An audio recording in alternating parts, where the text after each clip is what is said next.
할렐루야. 하나님의 말씀 함께 읽겠습니다. 로마서 16장 17절에서 20절까지 말씀입니다. 제가 먼저 읽고 교독하도록 하겠습니다. 형제들아, 내가 너희를 권하노니 너희가 배운 교훈을 거슬러 분쟁을 일으키거나 거치게 하는 자들을 살피고 그들에게서 떠나라.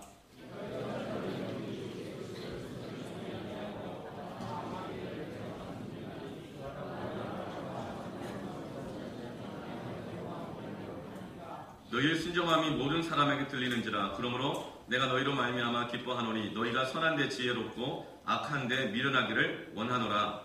평강의 하나님께서 속히 사탄을 너희 발 아래에서 상하게 하시리라. 우리 주 예수의 은혜가 너에게 있을지어다. 아멘. 선한데 지혜롭고 악한데 미련하십시오. 그러면 신앙생활은 선한 것입니까? 악한 것입니까? 그러면 신앙생활은 지혜롭게 하시길 바랍니다. 그렇다면 악한 것, 죄짓고 오늘 말씀처럼 자기 배만 불리고 아첨하는 말을 하고 분쟁을 일으키고 사람들을 거칠게 만들고 이 모든 것들은 악이죠. 이런 데는 미련하기를 바랍니다. 네. 로마서를 이제 작년 9월 초부터 시작을 해서 이제 1년여 지금 로마서 말씀을 계속 전하고 있습니다. 최근 몇 주간의 말씀의 제목을 여러분 혹시 기억하십니까?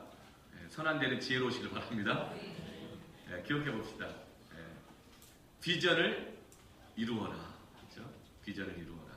그 비전을 이루기 위해서 지난주 말씀 우리 함께 동역자가 됩시다. 그런데 교회 안에는 같은 뜻과 같은 마음과 하나님의 뜻을 위해서 같이 달려가면서도 동역하는 사람들이 있는가 하면 오늘 말씀처럼 분쟁을 일으키고 거치게 하는 사람, 거치게 한다는 뜻은 걸림돌을 놓거나 함정을 놓아서 그 사람이 탁 걸려 넘어져서 더 이상 앞으로 나아가지 못하게 하는 그런 사람들도 있다는 것입니다. 근데 그 사람들이 문제가 아니라 오늘 말씀처럼 하나님께서 속히 사탄을 너희 발 아래 상하게 하시리라.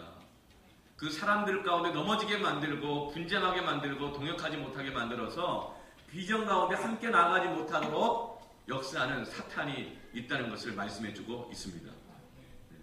오늘 이 사단의 괴계에 대해서 분별하고 승리하기를 축원합니다.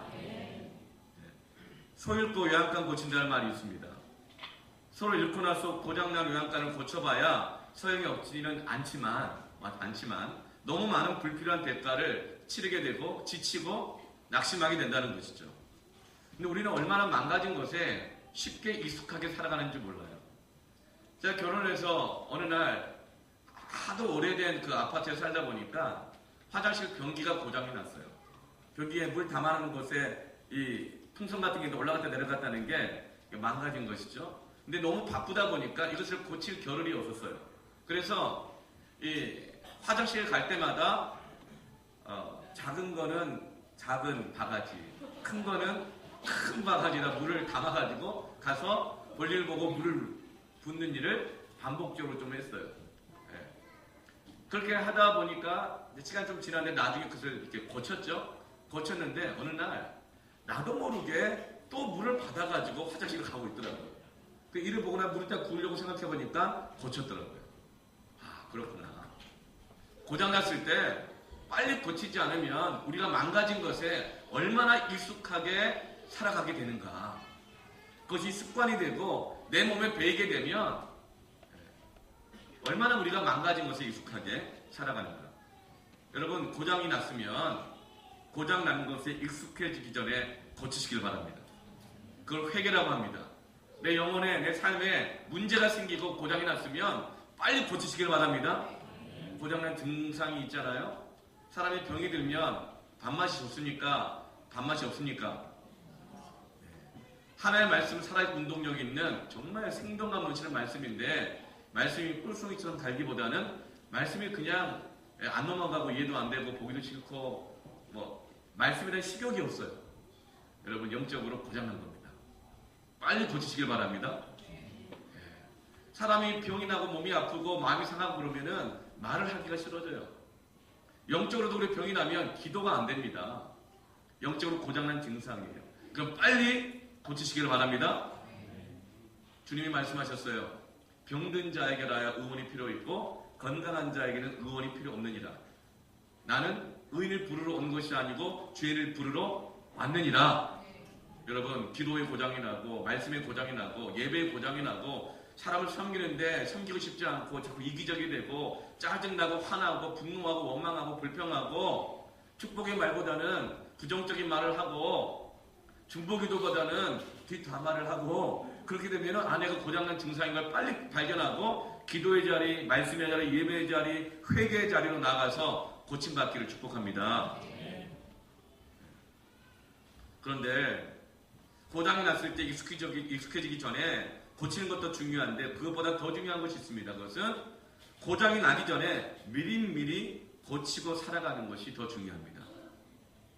자동차도 망가져서 멈추기 전에 미리미리 정비하는 것이 더 중요합니다. 인생에는 두 가지 유형이 있다고 그래요. 정비형이 있고 수리형이 있습니다.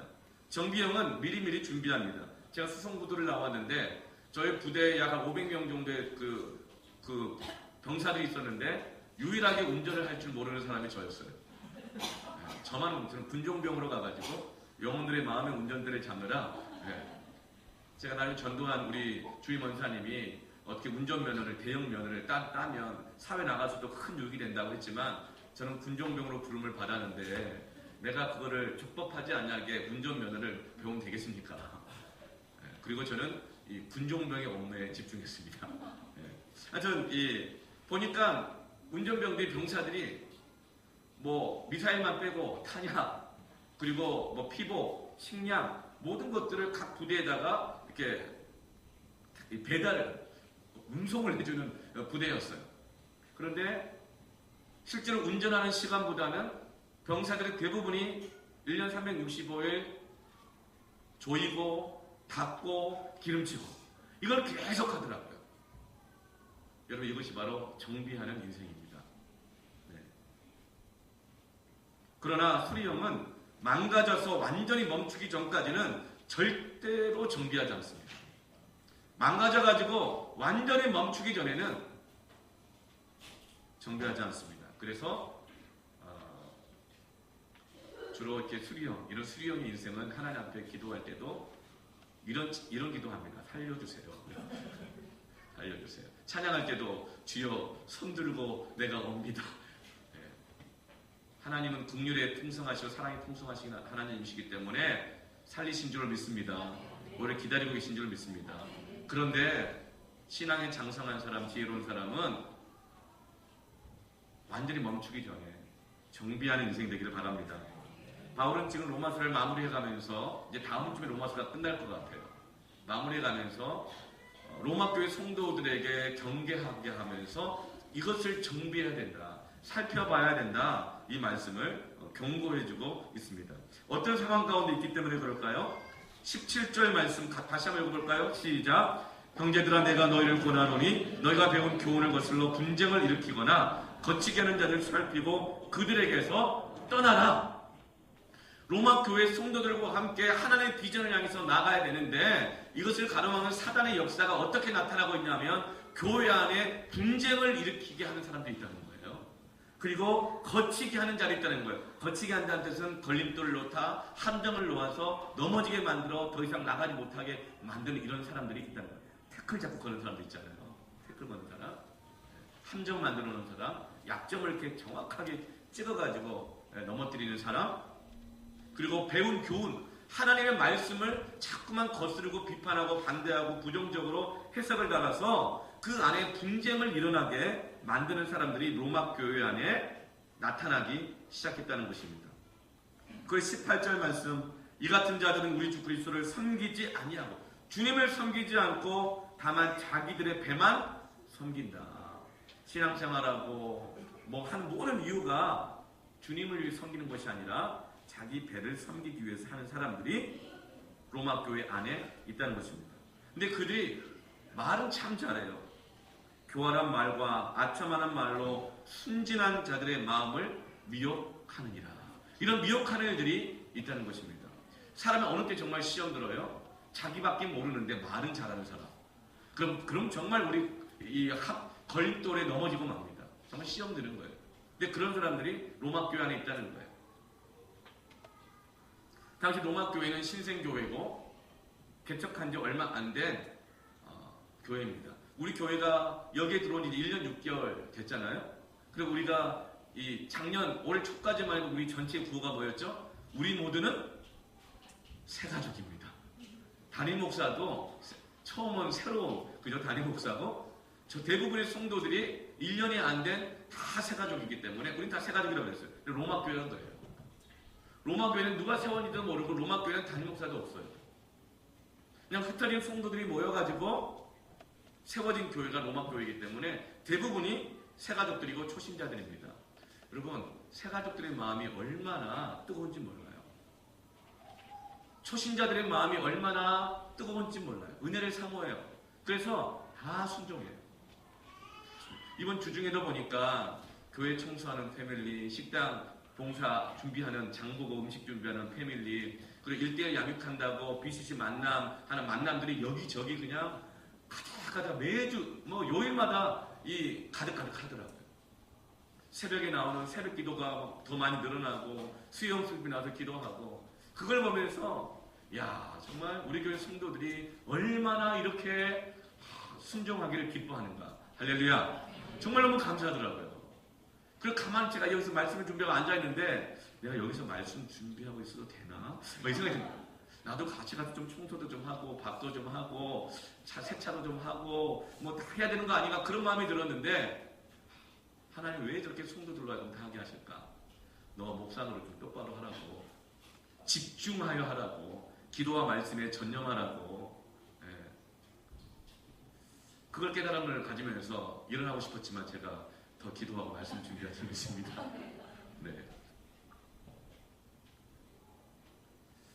그런데 이 로마 교회 안에 이들은 초신자들이 대부분이었지만 정말 순종하는 성도들이었어요. 그래서 19절 말씀 보면 너희의 순종함이 모든 사람에게 들리는지라. 그러니까 바울이 걱정이 되는 거예요.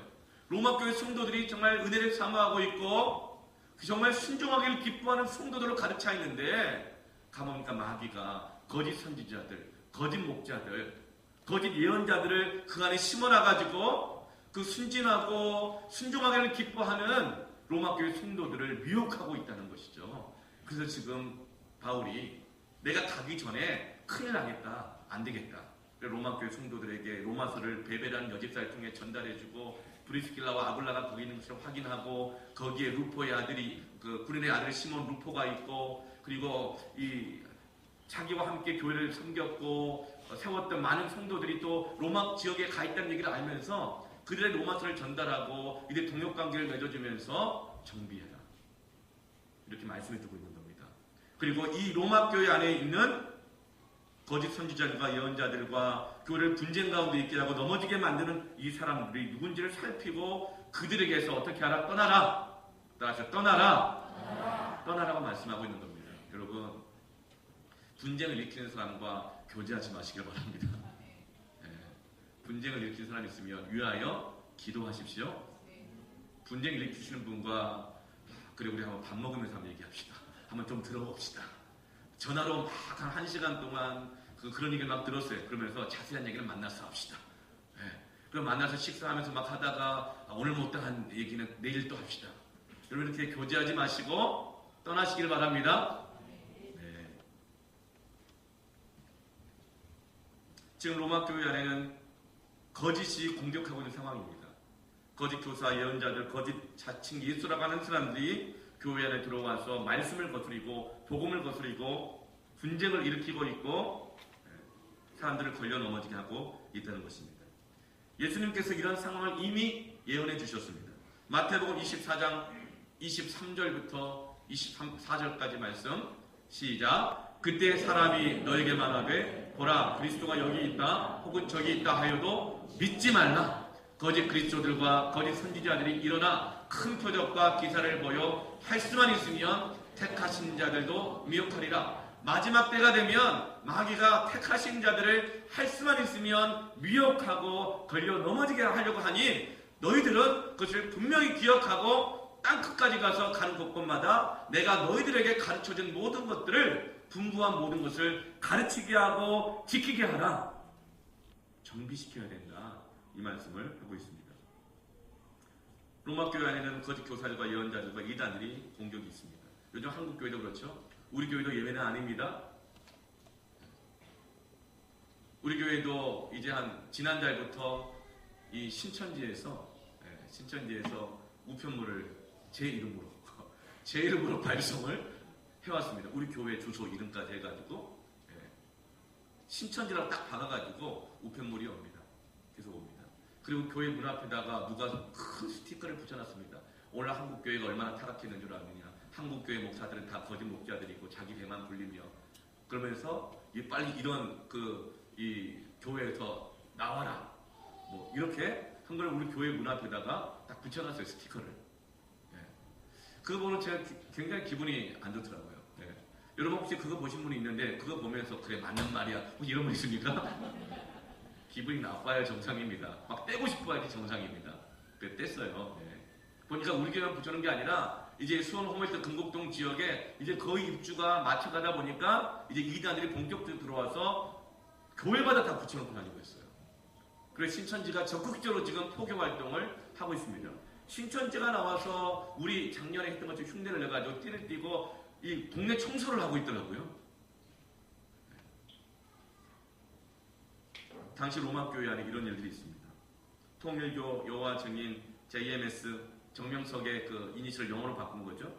지저스 모니스타 약자. 신천지 정확한 이름은 신천지 예수 증조 장막 성전 이만희 씨가 교주라고 하는데 안상홍 씨가 만든 하나님의 교회 세계 복음 선교회 구원파도 세 파가 있죠. 권신찬 씨가 교주인데 그 이후에 유병헌파 이미 죽었죠. 박옥수파, 이용환파. 그게 박옥수파는 대한민국에 있는 체육관을 가장 먼저 달려가가지고 거기서 큰 성경 공부 집회를 만듭니다. 저는 우리 여기 칠보 체육관 있죠? 기가 막히게 도움으로 만들어 놓은 거 있잖아요.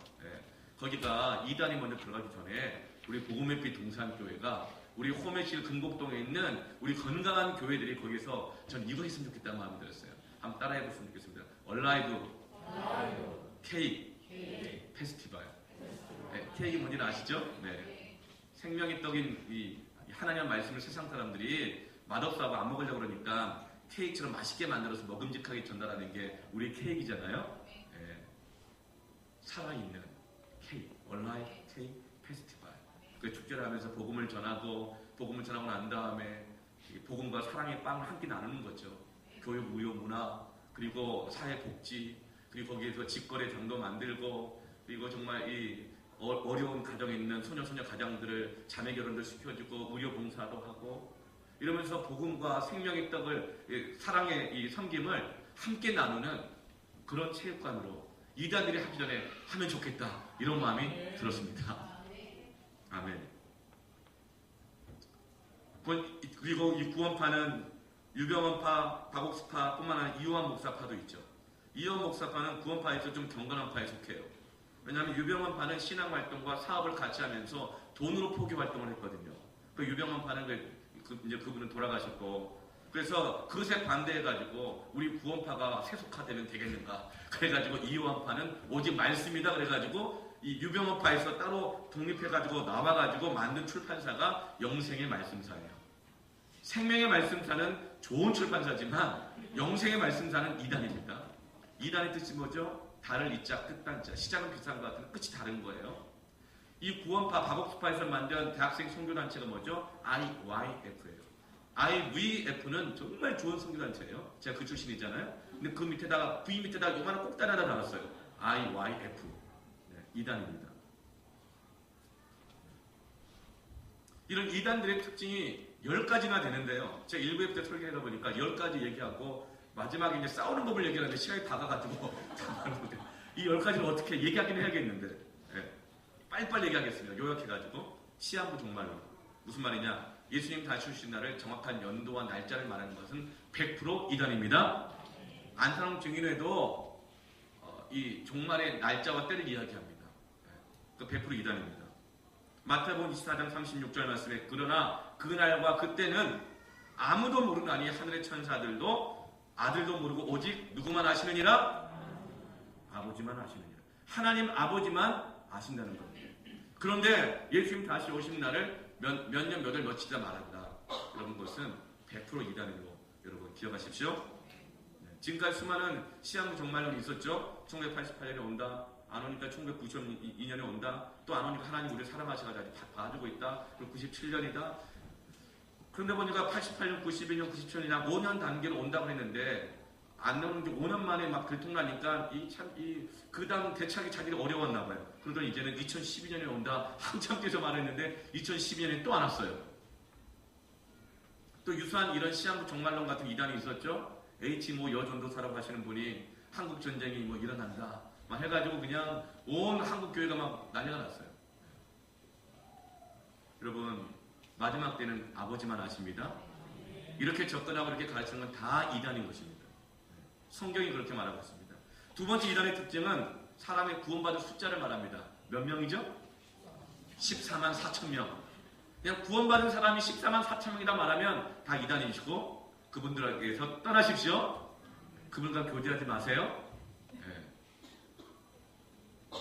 요한기시록 7장 4절, 14장 1절, 14장 3절 말씀을 보면 14만 4천 명이라는 숫자가 나옵니다. 근데 이 숫자는 천국 가게 될 사람들의 숫자가 아니에요.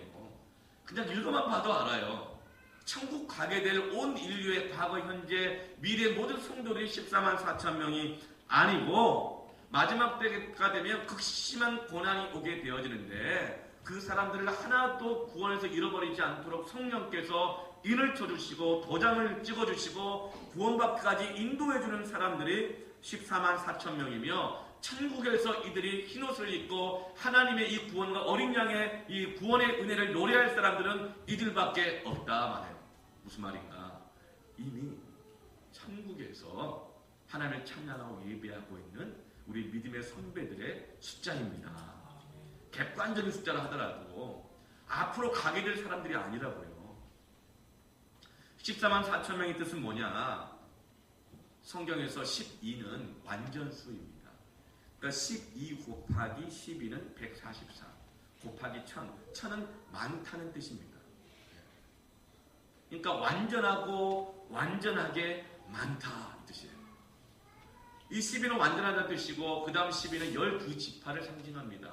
그러니까 하나님께서는 12지파 중에서 어느 한 지파도 잃어버리지 않고 그 지파의 어린아이나 남종이나 여종이나 늙은이나 청년이나 장년이나 누구라도 하나도 빠짐없이 하나님의 인을 치셔서 구원하실 자는 완전하게 구원하시는데 곱하기 1000 그것이 많다.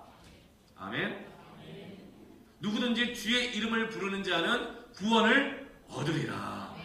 히브리나 헬라이나 남종이나 여종이나 누구든지 14만 4천 명이 아니고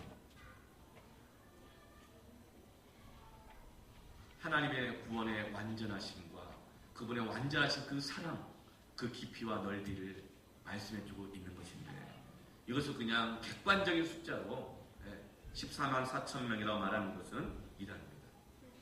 여호와 증인도 그걸 얘기하죠. 신천지가 그걸 얘기하죠. 세 번째 이단의 특징은 재림예수. 자칭 자기가 재림예수라고 말을 하는 거예요. 우리나라가 얼마나 놀라운 나라인지 우리나라가 핸드폰만 수출 많이 하는 것이 아니라 이단도 제일 많이 수출을 해요. 5대양 6대주 다 수출을 해요. 캐나다에 갔더니 거기에 통일교가 와 있더라고요. 뭐 팔더라고요. 우리 아버지 문선명을 위해서 자기 대학생이 뭐 물건 팔고 있더라고요. 심지어 태국의 그 미얀마 북쪽 산간 밀림 지역에 갔더니 의료 선교를 하러 왔어요. 백인인데 어디서 왔냐고 물어봤더니 미국 보스턴에서 왔대요. 보스턴에서 명문대학을 나왔어요. 여자인데 금발이고 예쁘고 똑똑해요. 그래서 내가 너무 반갑게 얘기해보니까 통일교 선교사인 거예요. 그 밀림까지 의사가.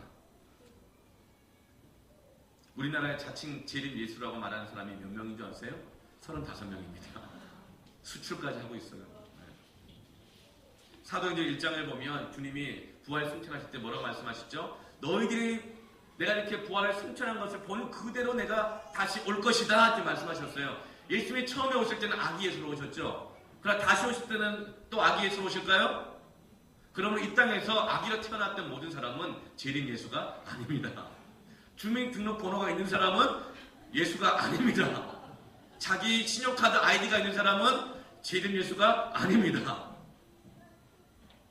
조금만 생각해보면 아는데 이걸 미혹한다는 거죠. 네 번째 특징은요. 이단은 가만히 들어옵니다. 정체를 숨기고 들어오죠. 갈라디아서 2장 4절 말씀을 보면 이는 가만히 들어온 거짓 형제들 때문이라. 그들이 가만히 들어온 것은 그리스도 예수 안에서 우리가 가진 자유를 엿보고 우리를 종으로 삼고자 합니다.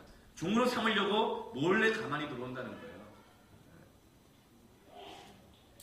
신천지가 포기하는데요. 얼마나 전략적으로 뜨거운 사랑을 가지고 또 기도로 전도하는지 몰라요. 신천지는요. 전도할 때 새벽 기도부터 합니다. 새벽 기도를 왜 하는 줄 아세요? 사람들이요. 새벽 기도를요. 우리 교회 성도들과 같지 않게 급할 때만 한번 나오거든요. 급할 때, 죽을 것 같을 때, 똥줄 탈 때 나와요. 그러니까 그냥 꺼진 촛불 심지에 불이 금방 붙는다고 똥줄 탈 때, 급할 때 그 불안하고 두려운 마음을 그냥 미혹하면 금방 넘어집니다. 그래서 새벽 기도 나오는 사람들을 타겟으로 여러분 그래서 또 난 새벽 기도 나가면 안 되겠다. 이것도 마귀의 생각입니다. 새벽 기도 나와요. 그런데요. 새벽 기도 나오면요. 목사님 설교하실 때 그 졸린 시간에도 그냥 고개를 끄덕거리고 아멘 아멘 하면서 신뢰감을 줍니다. 그리고 같이 기도하는 시간이 있잖아요. 그때 자기 기도하는 것 같이 하지만 한 사람을 정해놓고 가장 간절하게 기도하는 사람, 얼굴 어두워 보이고 우울해 보이는 사람 그 뒤에 가가지고요. 그 사람의 기도의 내용을 들어요. 3개월, 6개월, 1년 들어요. 그러고 난 다음에 이렇게 말을 해요. 그런 다음에 딱 찾아서 이렇게 얘기하는 거예요. 오늘 새벽에 기도하는데 하나님께서 우리 김 집사님의 집사님이시죠? 그래서 이제 집사님을 위해서 기도하게 하시더라고요. 혹시 제가 하나님 마음을 주셔서 그러는데 아들을 위해서 기도하게 하시던데요. 어머 어떻게 하냐. 내가 지금 내 아들 때문에 작정 기도 1년을 했는데도 응답이 없어가지고 이렇게 괴로운데 하나님이 보내주신 사람이라도 그만 이야기에 꽂힐 필요가요. 오늘 너무 늦었으니까 전화로 이야기하죠. 전화로 막 얘기하면 얘기저기 막 하다가 그러다가 우리 만나서 얘기하죠. 만나서 얘기해요. 그 얘기를 하다 보면요. 정말 그 사람의 힘들고 어려운 상황들의 속속들이 알잖아요. 가만히 들어. 그리고 나서 이렇게 말을 해요. 제가 배움이 부족해가지고 정말 도와주고 싶지만 못 도와주겠는데 근데 1년간 제가 이 교회를 같이 새벽기도 나오고 다녀보니까 목사님 말씀이 은혜가 없는 것 같아요. 배운 교훈을 거슬러 분쟁을 일으키는 거예요. 그런데 그래도 하나님은 이 목사님 사랑하시 목사님 쓰시잖아요. 사람 보고 교회 다니나요? 그렇지만 은혜를 받고 살아야 되잖아요. 제가 아는 선교사님 중에 정말 말씀으로 잘 안내해 주시는 분 있는데 그분 한번 만나보시겠어요? 선교사님을 했는데 또 제가 아는 전도사님 중에 그런 분이 있는데 한번 만나보시겠어요? 전도사님이랬는데 근데 여러분 목사님을 만나라고 말은 안 해요. 근데 꼭 그렇게 얘기해요. 또 신학교 교수님이신데 만나보시겠어요? 이렇게 말해요. 그렇게 그 사람을 미혹하고 종로로 타게 만드는 것이 신천지의 전도 방법이에요. 대단하지 않나요? 가만히 들어옵니다. 그럴 때 여러분 그런 분들이 그렇게 얘기를 하시면 꼭 이렇게 얘기하시길 바랍니다. 따라합시다. 좋은 생각이래요. 그런데 우리 교회 담임 목사님에게 물어보고요. 물어보려면 제가 당신을 알아야 되잖아요. 어느 교회 다니셨어요? 직분은 뭐예요? 성함은 어떻게 되십니까? 그 만나는 선교사님의 파송 선교단체는 어디입니까? 꼬치꼬치 물어보십시오. 그런데 우리 목사님도 물어보겠다고. 그러면 10길로 도망갈 줄 믿습니다. 근데 그냥 미혹해서 따라간 일이 빈번하게 있다는 것이죠. 급하니까. 근데 마귀가 그걸 알고 가만히 들어가요. 그리고 이단들은요. 성도들을 대상으로 전도합니다. 전도는 예수님 안 믿는 사람들 그리고 한때 은혜를 누렸지만 지금 실족해가지고 교회를 떠난 지가 오래되고 방황하고 그런 가난한 성도들 그런 분들을 주 앞에 돌아오도록 하기 위해서 또 복음을 전해서 예수를 믿도록 하게 하는 것이 전도인데 이단들은 교회 잘 다니고 있는데 가만히 들어와서 엿보고 있다가 아 시험 들라 그러네. 그럼 딱 가가지고 이 교회 사람이 없죠. 목사님 이기적인 것 같아요. 말씀에 은혜가 없어요. 이러면서 분쟁을 부추겨서 자기 교단으로 데리고 가는 거. 이게 이단의 특징입니다.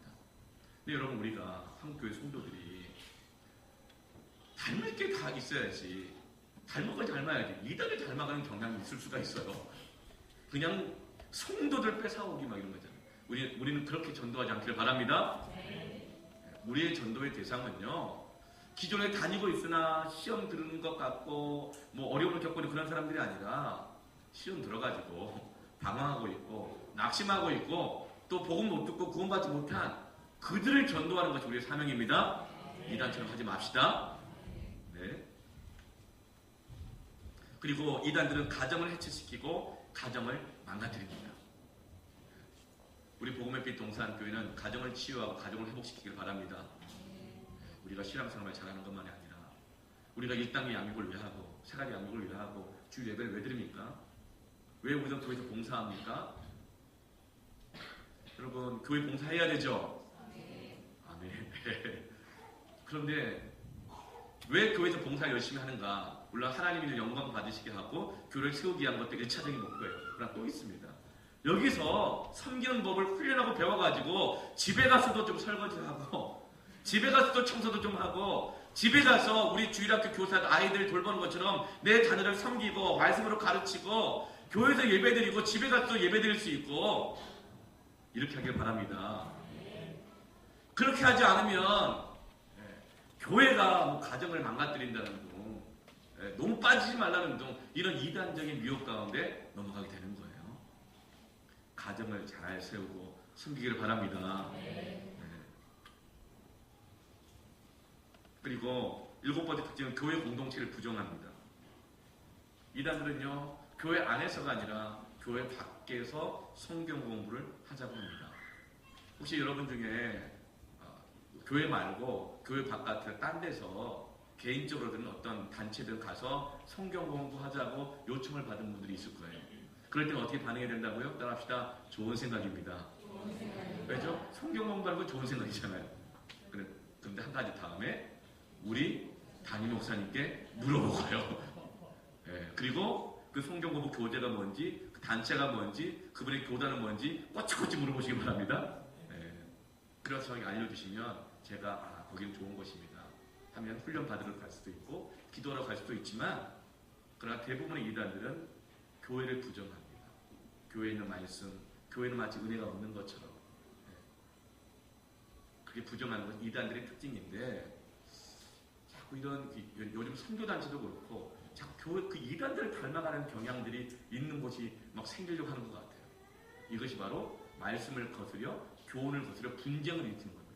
그래서 다 하나님의 교회들과 하나님의 단체들이 서로 분쟁하는 거예요. 성도 뭐 나눠먹게 싸움하고 선교단체와 교회들이 서로 이렇게 성도 갖고 서로 싸우고 교회와 교회들끼리 경쟁하고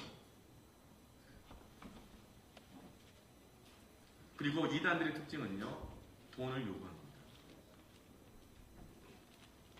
여러분 하나님의 사역자들은 돈을 요구하지 않습니다. 제가 여러분을 위해서 막 기도를 했단 말이죠. 기도하면 얼마나 힘든 줄 아느냐고 정성을 내고 일하고 거짓 목사입니다. 신방을 내가 갈 텐데 미리 이거는 거예요. 내가 언제 신방을 갈 건데요. 신방 갈 거니까 정성을 준비하세요. 이단입니다. 저는 잘못된 만약 그렇다면 그 목사는 시작은 같을지라도 안수를 받았을지라도 끝이 잘못된 이단인 겁니다. 그럼 목사는요 여러분 오해하지 마세요. 교회에서 사례비 받고 일제생활비와 영적 차이가는데 필요되는 모든 경비를 교회에서 줍니다. 그런데 목사가 만약에 목사 아니라 누구래도 선교사나 뭐 전도사나 누구래도 개인적으로 자기를 위해서 돈을 요구하는 거 있죠. 기도해줬다고 신방 간다고 뭐 가르쳐줬다고 요구하는 것은 여러분 거짓 목자입니다. 여러분 그것을 떠나십시오. 그것을 그래도 목사님 선교사 요구하시는데 여러분 마음의 죄책감을 느끼지 마시고 그런 경우는 살펴서 떠나십시오. 네. 9번째 이단의 특징은요 천국이 어떤 특별한 지역에 임한다고 가르칩니다. 통일교는요, 천국이 어디에 임한다고 가르치죠? 한국이 임한다고 가르칩니다. 그래서 천국이 오면 만국 공통어가 한국어와 한글이 될 거래요. 그럼 얼마나 좋겠어요? 그러나 하나님은 그렇게 말씀하지 않으셨어요. 만국 백성과 열방과 열왕들이 주님 오심을 맞이하고 그분 앞에 발 아래 엎드려 무릎 꿇고 예배하고 그분이 오시는 것을 모든 백성들이 보게 될 것이다. 이 산에서도 말고 저 산에서도 말고 하나님은 신령과 진정으로 예배하는 자들을 찾으시느니라. 천국은 물리적인 공간 가운데 오는 것이 아니라 하나님을 예배하고 주님을 주로 인정하고 섬기는 그 모든 것 가운데 임재하십니다. 새하늘과 새 땅은 이 땅에 있는 모든 것 체질이 풀어지고 녹아지되 하늘로부터 새로운 하늘과 새 땅이 이 땅 가운데 임하게 되는 것입니다. 그런데 신천지는 또 천국이 어디 임한다고 그러죠? 신천지가 어디에 온다고요? 좀 가까운 데서 와요. 차가 20분이면 가요. 과천에 온다고 합니다. 이단입니다. 10번째 마지막 특징, 역사적인 예수, 사람의 몸으로 오신 예수님을 부인하는 것이 이단입니다. 요한 2서 1장 7절 말씀 함께 읽겠습니다. 미혹하는 자가 세상에 많이 나왔나니 이는 예수 그리스도께서 육체로 오심을 부인하는 자라. 이런 자가 미혹하는 자요 적 그리스도니. 예수님께서 육체로 오심을 부인하는 자는 적 그리스도입니다. 이것은 영적 이혼론에 빠져 있는 건데요. 우리 몸은 부정한 것이고 영만 깨끗하고 거룩한 것이다. 이렇게 가르치는 거예요. 그래서 어떻게 이 부정한 몸에 거룩한 하나님이 오실 수 있겠냐는 거예요. 그래서 예수님이 사람의 몸을 입고 오신 것은 진짜가 아니라 가현설, 그렇게 보이는 거다. 그렇게 되면 예수님이 이 땅에 오셔서 십자가에 달려 죽으시고 우리의 희생과 고난을 감당하신 것은 다 보여주기 쇼밖에 안 되는 거예요.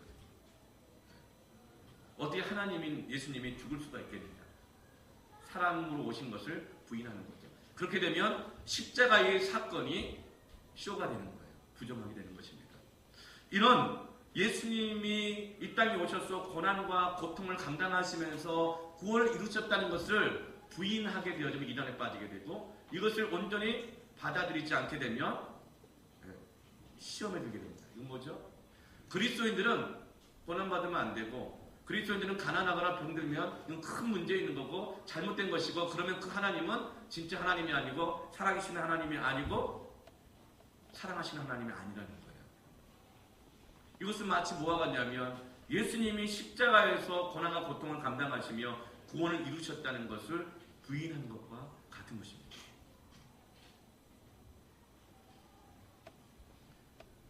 하나님께서는 우리가 겪어야 할 고난을 주님이 대신 먼저 겪게 하심으로 그 십자가의 고난을 통해서 구원을 이루게 하심을 우리에게 보게 하여 주셨고 그리고 오늘 20절 말씀처럼 평강의 하나님께 속히 사탄을 너희 발 아래에서 상하게 하시리라. 하나님이 복음 때문에 믿음 때문에 고난을 당하고 어려움을 겪지만 그것을 믿음으로 이겨냈을 때에 그 고난 이후에 사단의 모든 괴계를 상하게 하시며 소망의 풍성함에 이르게 하시고 십자가의 도를 믿고 따라가는 자들을 완전한 데까지 이루게 하시며 이게 지금 이번 일주일 동안 했던 히브리서 큐티 말씀이잖아요. 승리하게 하시는 하나님이신 줄 믿습니다. 십자가에서 승리하게 하시는 하나님인 줄 믿습니다. 근데 고난이 오고 병이 오고 가난이 오면 그것으로 하나님을 불신하고 하나님을 판단하고 하나님 말씀에 하나님의 내가 해석을 달고 하게 하는 것, 이것이 마귀의 미혹이라는 거예요. 여러분 복음 때문에 믿음 때문에 당하는 고난이라면 인내하고 감당하십시오. 그러면 하나님의 속히 이기게 하실 것입니다. 십자가로 승리하는 것입니다. 이제 구체적으로 어떻게 이길 것인가? 첫 번째로 따라가십시다. 배운 교훈을 거스르지 마라. 17절 말씀에 배운 교훈을 거슬러 분쟁을 일으킨다고 했어요. 우리가 어떤 분쟁보다도 말씀 때문에는 분쟁하지 않기를 바랍니다. 말씀을 거스르면서 분쟁을 하는 경우가 있어요. 고린도 교회에 그런 증상이 나타났죠. 그래서 나는 바울파다, 나는 아볼로파다, 나는 게바파다, 나는 그리스도파다. 여러분 하나님의 말씀은요 비교하지 않기를 바랍니다. 요즘은 인터넷에서 정말 말씀의 홍수 시대예요. 정말 설교 잘하시고 좋은 목사님들 얼마나 많은지 몰라요. 만약에 인터넷에서 어떤 좋은 목사님 말씀을 들었잖아요. 은혜 받으셨잖아요. 그럼 저한테 이렇게 얘기하세요. 목사님, 어느 교회 그 목사님 말씀 진짜 은혜롭더라고요. 그럼 저 이렇게 얘기하겠죠. 아, 그래요? 감사하네요. 은혜 받으시니까. 이렇게 얘기할 텐데, 목사님, 목사님에 비해서 그 목사님 설교가 10분 짧으시더라고요. 네. 그분은 더 재밌게 하신다든가 비교해서 말씀을 거스르게 되면 분쟁이 일어납니다. 이게 고린도 교회에 있었던 일들이에요. 네. 여러분, 말씀이 거스름으로 인한 분쟁이 되지 않게 하십시오. 배운 교훈을 거스르지 말아요. 좀 뭐 저를 다 합리화한 얘기 아니라 좀 재미가 없어도 좀 약간 긴 듯해도 그 말씀이 진리에 어긋나지 않으면 받으시기 바랍니다. 순종하시기 바랍니다. 그럴 때 미혹당하지 않는다는 거예요. 여기서 분쟁이라는 단어는 헬라어로 디스코타시아라고 해서 분리, 틈이라는 뜻입니다. 그러니까 거짓 교사들이 교회 안에 들어와서 동역하고 있는 사람들 사이에 틈을 만든다는 거예요. 바울과 베베 사이에 틈을 만들어버리고 바울과 브리스길라와 아굴라 사이에 틈을 만들어버린다는 거예요.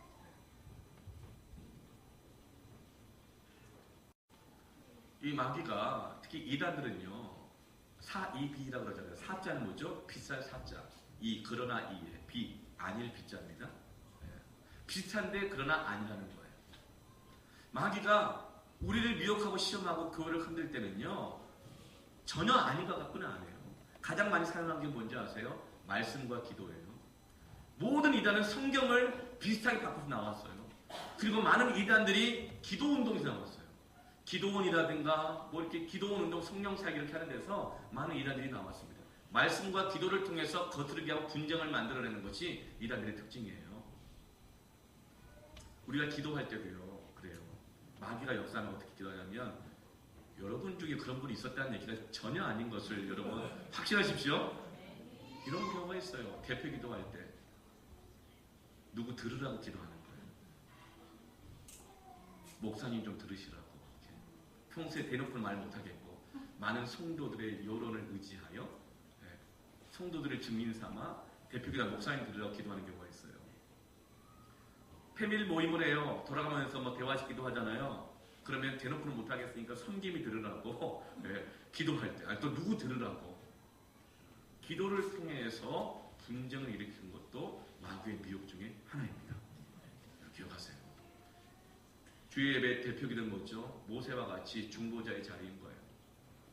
그 시간만큼은 성도들을 대표해서 하나님 앞에서 중보하며 기도하는 거예요. 모세가 어떻게 기도해요? 이들을 멸망시키시려면 차라리 내 이름을 생명체로 지운다 할지라도 이들을 멸망시키지 말아주십시오. 자신의 죄로 여기고 자기가 회개하고 중보자의 자리에 들어가는 것이 바로 대표 기도입니다. 누구 들으라고 하지 마세요. 누구 가르치려고 기도하지 마세요. 절대로 안 가르쳐집니다. 판단과 정죄의 칼날이 막 난무하는 시간이 되는 거예요. 가정 예배 드릴 때도요, 자녀를 훈계할 일이 있으면 따로 앉혀서 훈계를 하십시오. 근데 기도로 훈계하려고 하시다 보면요, 자녀가 절대로 안 받아들여요. 말씀을 통해서 또 분쟁을 일으키기도 합니다. 가장 주의해야 될 사람은 저이기도 하죠. 만약 제가 목사가 표적 설교를 한다든가 평소에 내 마음이 굉장히 불편한 사람이 있었는데 이번 주일에 좌우의 양날선 어떤 근거들이 예리한 하나님 말씀의 맛을 좀 봐라 이러면서 막 칼을 막 갈았다가 그냥 막 다 이렇게 막 이게 이단이 주로 사용하는 겁니다. 미혹에 빠질 수 있습니다. 주의해야 돼요. 하나님의 말씀을 그렇게 사용하면 안 됩니다. 배운 교훈을 거스르지 마라. 그런 자들로부터 떠나라. 아멘. 저 군대 신병훈련을 받는데 예수 믿은 지 2년 만에 군대를 갔잖아요. 여전히 술과 담배와 세상 문화가 내 몸 안에 여전히 그 잔재와 유혹들이 남아있을 때였어요. 군대를 갔어요. 50분 훈련하고 10분 쉬잖아요. 추워요. 그리고 그때는 정말 너무 추우니까 담뱃불의 온기라도 느끼고 싶을 정도로 추워요. 근데 병사들은 50분 훈련하고 10분 동안 뭐예요? 대부분 담배 펴요. 담배 피고 뭐 세상에서 얘기하고 음담패설하고 막 낄낄걸 막 그렇게만 놀아요. 어떻게 될까요? 그때 저 군대 가기 전에 선물 받은 포켓 성경이 있어요. 사복음서와 시편과 잠언서가 있는 이 포켓 성경이 있어요. 50분 훈련 받고 10분 쉴 때마다 그 성경을 읽었더니 6주 훈련 받는 동안 2번 반을 읽게 되더라고요. 배운 교훈을 거스르지 마시고 적극적으로 반응하십시오. 하나님의 말씀을 날마다 묵상해야 됩니다. 이 깊은 소식이 큰 말씀이 조기 절판되는 일이 계속 생기고 있다고요. 할렐루야. 맨 처음에 우리 교회 성도가 35명이었을 때 30번을 주문했습니다. 그 다음에 50번을 주문했습니다. 이젠 70번을 주문하는데 부족한 것 같아요. 더 늘려야 될 것 같아요. 여러분, 하나님의 말씀을 날마다 묵상하십시오. 배운 교훈을 거스르지 마세요. 두 번째로는 어떻게 이길 것인가? 따라하십시다. 거치게 하는 자들을 살피고 떠나라.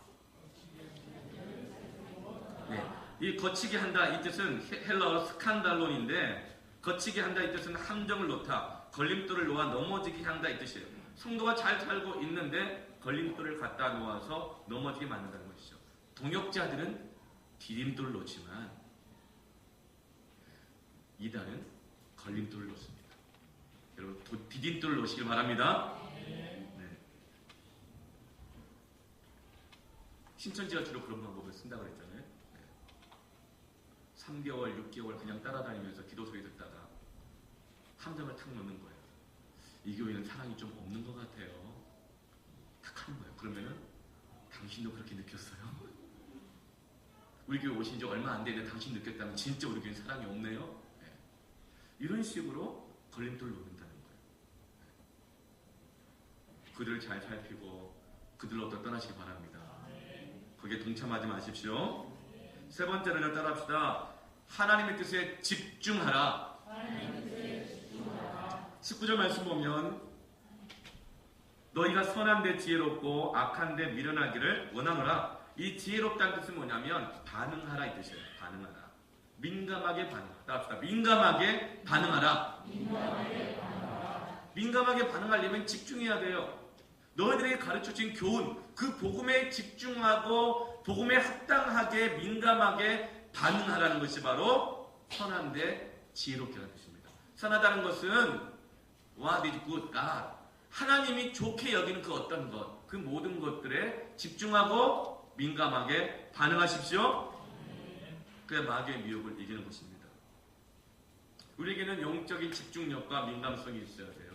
여러분 예배를 드릴 때도요, 은혜를 받으시려면 집중하십시오. 여러분 절에 가면요, 스님들이 염주화를 굴리잖아요. 기도할 때. 왜 그런지 아세요? 딴 생각 안 하고 집중하려고 그러는 거예요. 우린 염주화는 안 굴려요. 그럼 우리는 뭐 합니까? 말씀이 선포될 때마다 아멘.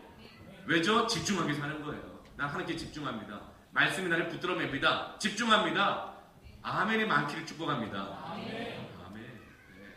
그리고 기도하다가 막 박수 치는 분이 있어요. 저 박수 치거든요. 왜 박수 칠까요? 마음에 염려가 가득하면요, 염려의 마음을 빼앗겨갖고 기도가 잘 안 돼요. 그럴 때 막 쫓는 거예요. 또 막 졸릴 때도 막 박수를 쳐요. 잘 분별하셔야 돼요. 마귀를 쫓을 때 치는 거지 졸릴 때 치는 거지. 잘 분별하셔야 되는데, 그러면서 어떻게든지 간에 기도하려고 하고 말씀에 붙들려고 그러고 하나님을 바라보려고 하는 집중력인 거예요. 그럴 때 어떻게 됩니까? 느슨했던 피아노 줄이 조여지면서 텐션이, 긴장감이 생기는 거예요. 그러면 그 피아노 줄을 딱 때리면 정확하게 파시아 딱 나오는 거예요. 그런데 그냥 아멘도 안 하고, 찬양할 때도 그냥 박수도 안 치고, 그리고 찬양할 때 콘티가 왜 이래 오늘은, 엇박자가 많네, 이러면 엇박자가 많으면 막 따라가 보려고 집중하면서 막 하시는 거예요. 집중하여 민감하게 반응하십시오. 피아노 줄은 조여져야 정확한 음이 나오는 것처럼 우리는 하나님의 말씀에 집중하고 음악의 악보가 되는 그 말씀에 집중하고 민감하게 반응해야 합니다. 이게 바로 선한데 지혜로운 거예요. 미련하다는 뜻은 반응하지 말라, 물들지 말라, 마음 주지 말라, 이런 뜻입니다. 그러니까 악한 데에는 반응하지 마라. 악한 데에는 물들지 마라. 악한 데는 마음조차도 주지 마라. 무릇 더러운 것은 그 모양이라도 버리라. 선한 데 지혜롭고 악한 데 미련할 이 말을 한마디로 말하면 따라합시다. 진짜에 집중하라. 엉뚱한 거에서의 마음 뺏기지 말고 진짜에 집중하라고 해요. 위대 집회 감별사를 훈련시킬 때 어떻게 하는지 아시죠? 위조 지폐를 안 줘요. 몇 날 며칠이고 진폐만 주면서 계속 보고 만지게 만들어요. 그런 다음에 유죄 지폐 딱 주면요 금방 분별이 된대요. 진짜에 집중하시기 바랍니다.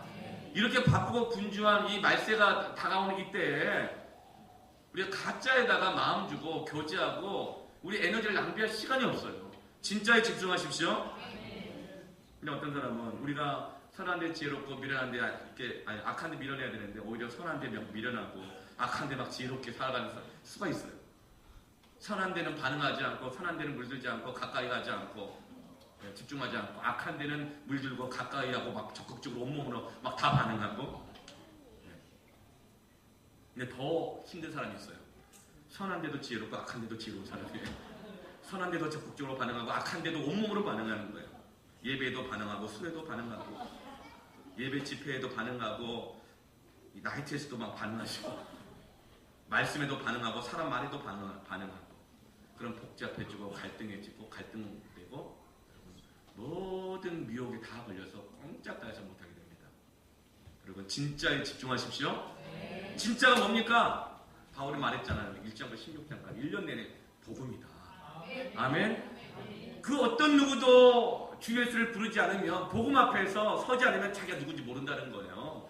돈이 많아도 명예가 있어도 진짜 자기가 누군지는 오직 하나님의 말씀과 복음 앞에 서봐야만 알 수 있다는 것입니다. 그래서 우리 복음에 집중해야 된다는 거예요. 말씀 앞에 서야 되고 말씀을 깨닫게 기도해야 되고 예배하고 그리고 그 복음을 전하고 복음에 어떻게 집중하고 반응할 것인가 세 가지 말씀드립니다. 전도로 반응하자. 여러분 복음을 왜 주셨습니까? 내가 듣고 구원받을 뿐만 아니라 구원받은 사람은 가서 복음을 전하라. 전하라고 주신 것이 복음이에요. 여러분 만약에 누가 암병에 걸렸어요. 이제 3개월밖에 안 남았대요. 근데 내가 그 암 특효약을 알아요. 그것만 먹으면 살아요. 근데 이 암 특효약이 너무 귀한 거예요.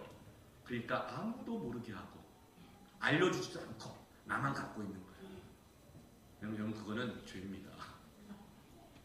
복음은 영혼을 구원하고 살리고 인생을 바꿉니다. 근데 너무나 귀하니까 예배당 안에서 나 혼자만 다 갖고 있는 거예요.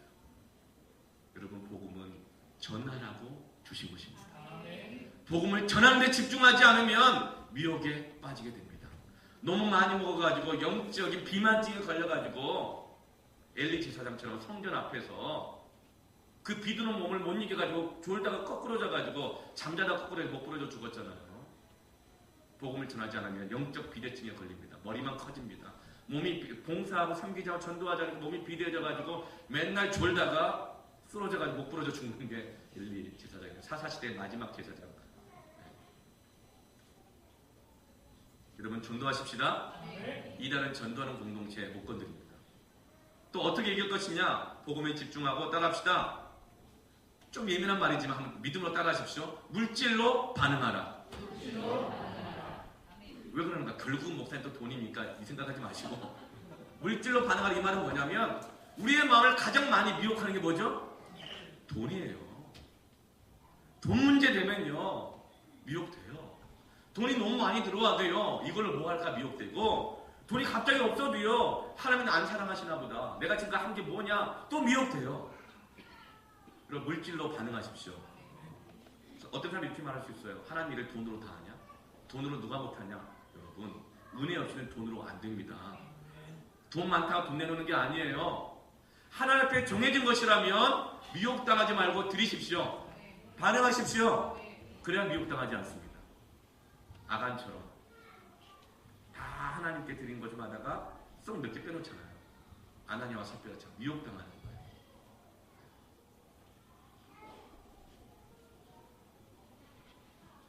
세 번째로 어떻게 이길 것인가? 복음에 집중하고 따라합시다. 기도로 반응하라. 여러분 기도로 반응하여 승리하십시오. 서울의 모 교회예요. 감리교회인데 그 교회가 분쟁이 일어났어요. 목사님도 한 몫을 담당하셔가지고 온통 난리가 나고 좀 오래된 일인데 뭐 신문에 TV 뉴스에 시사 2580에 막 난리가 났어요. 저 그걸 보면서 이야 말세다. 이제 저 교회 몇 달 안에 문 닫겠구나 그 생각했어요. 근데 제가 그 교회를 한번 가볼 일이 있었는데요. 대낮에 갔어요. 대낮에 한 12시 좀 안 됐던 것 같은데 그 교회를 갔다 1층에 갔는데 어디서 웅웅웅 소리가 나는 거예요. 벌떼 소리가 나더라고요. 그 교회 성전이 아니 본당이 지하에 있었거든요. 거기 갔더니 그 낮에 구름대 같은 성도들이 모여서 교회를 위해서 기도하고 있더라고요.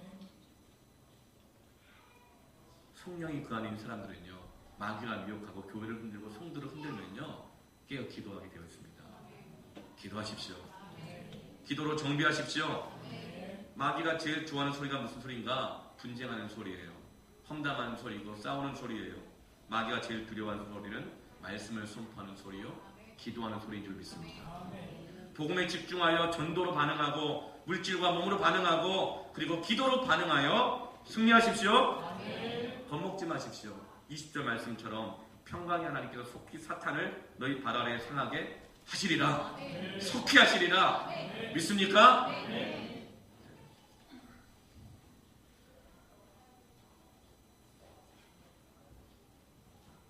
요한계시록 7장 14절 말씀 함께 읽읍시다. 요한계시록 7장 14절 말씀. 그들이 어린 양과 더불어 싸우려니와 어린 양은 만주의 주시요 만왕의 왕이심으로 그들을 이기실 터이요 또 그와 함께 있는 자들 곧 부르심을 받고 택하심을 받은 진실한 자들도 이기리라. 택하신 자들까지 미혹하려고 그런다고 그랬잖아요. 그런데 우리가 이길 것입니다. 어떻게 해요? 어린 양이 우리와 함께 싸워주신다는 거예요. 믿습니까? 뛰는 놈 위에 박자가 맞아요. 뛰는 놈 위에 말이 좀 이렇게 격해서 그렇죠. 네, 정박해서 뛰는 분 위에 나는 분 위에 업혀가는 분이 있습니다. 아멘. 두려워하지 마십시오. 마귀가 미혹해도 두려워하지 마십시오. 어린 양 되신 주님께서 십자가에서 이미 다 이기셨고 우리가 그분과 함께 있으면 속히 이길 줄로 믿습니다.